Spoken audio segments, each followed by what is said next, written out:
What is up, social media world? Just checking in with you guys.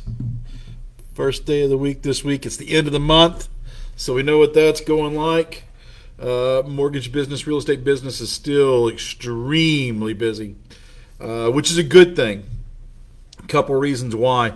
Inventory is still low, and it will be low for as far as I can see. Nobody has come up with any great ideas. Nobody's come up with this some way to find 50,000 extra homes, across the country per state to throw up real quick. Now would be a good time for builders to jump in the market, especially ones that were doing some sort of affordable homes type building. That would be a good thing. Now would be a great time. We're getting into buying season, and that means that there are going to be a tremendous amount. We are on buying season. Buying season is coming up. There's some problems with buying season too, just so you know, and any of the agents, if you want to, just chime in and say something about this. But properties are being sold for way over asking price. So what usually happens if it's a traditional list and you've got a good agent that comes out and tells you what your property's worth, tells you what the property values are doing this year, this month, on a regular basis, then you can go in and figure out, okay, so if the property values are going up by 5% annually in my area, and I've got a $400,000 house, that means this year, in 1 year, it'll be about 420. That's where I love the jokes about, if you don't like this house, I can show it to you again tomorrow, and it'll be more expensive. Those are true and accurate, but the valuations are going up. Well, here's the problem. So people are offering and bidding way over asking price on properties. Agents are getting really happy about that because they get to brag that they sold their property for 40,000 over ask, which either tells me a couple things. One of them is you weren't asking enough for it, you didn't know how to do your CMA right, or two, people are bidding more than the property's actually worth, so you better get the appraisal waiver thrown in there, because I see a lot of complaining going on in some of these real estate groups that I'm in.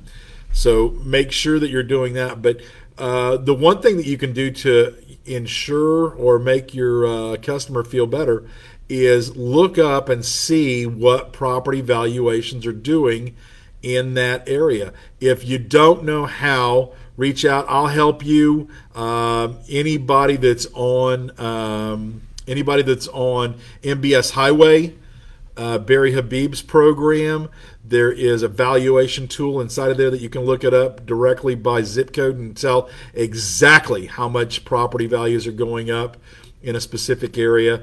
But that may make people feel better.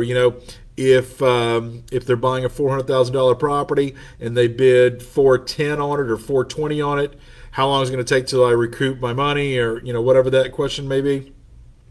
You can show them in this area the average rate is X, and I would be an MBS customer anyway if I was you, because not only the scripting but the information that they give inside there is really, really cool.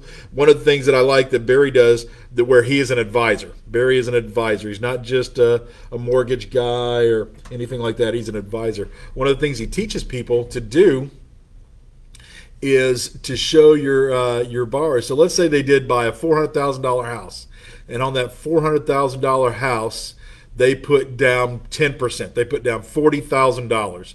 Well, if it's at a 5% rate of return, 5% escalation on the property values in that area, so in 1 year, it's gained $20,000 in value, then you made a 50% return on your investment. How does that work? Well, you put down 40, now it's worth 420, so you made 20 on it. So theoretically, on your 40, you've made 50%. So that's a cool little thing. But a lot of good information.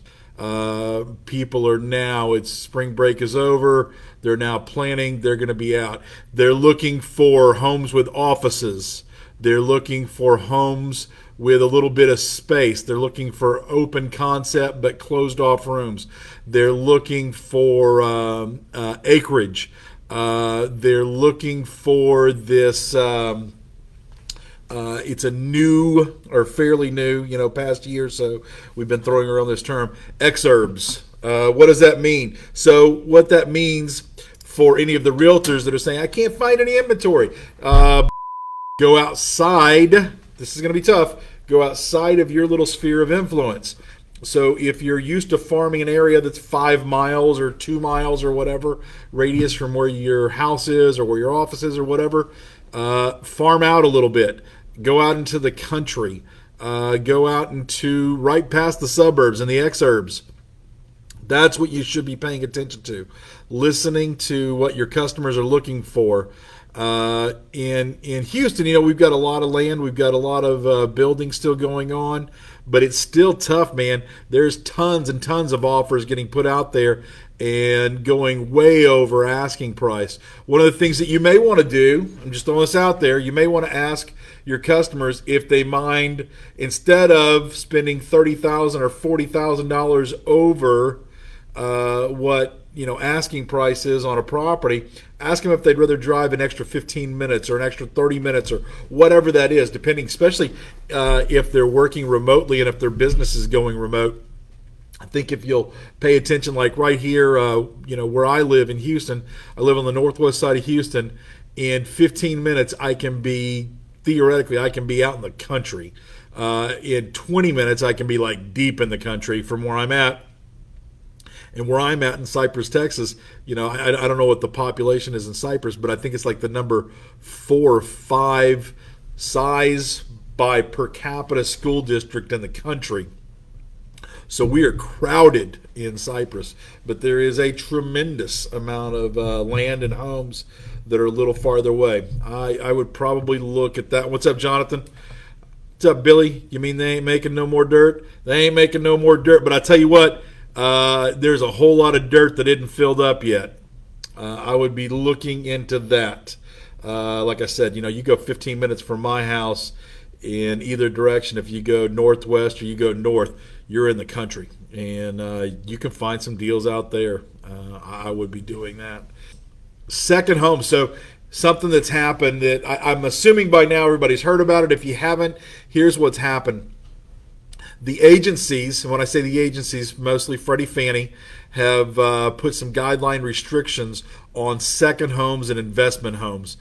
And here's what that means. And I'm just throwing this out there. I haven't checked what rates are today. But if today you can get 3.5% on a primary residence, you're looking at probably 4.5%, closer to 5% interest rate, which is still dirt cheap money as far as I'm concerned. Dirt cheap money. Anything less than 10%, you're getting a good deal. But the second homes, and there's a couple different ways to look at it. Some people are saying it's 7% of a company's total volume. It's 7% of the total volume that's being bought from them. There's a couple of different ways to look at it. But second homes and investment properties are taking somewhat of a hit. So be prepared for that. But I am telling you, second properties can't stay on the market. There is not enough. Now, don't be stupid and put down that it's somebody's primary residence if it's a second home just to try. Don't do something stupid like that. But anytime somebody's going to loan you money at 4.5% or 5%, you need to do it. Just jump on it, especially if you're in the position to where you can get a second home, to where you've been wanting to get a second home. I know up where I've got my little place up on Lake Conroe, properties aren't lasting, 24, 48 hours up there. That's basically what I wanted to go over.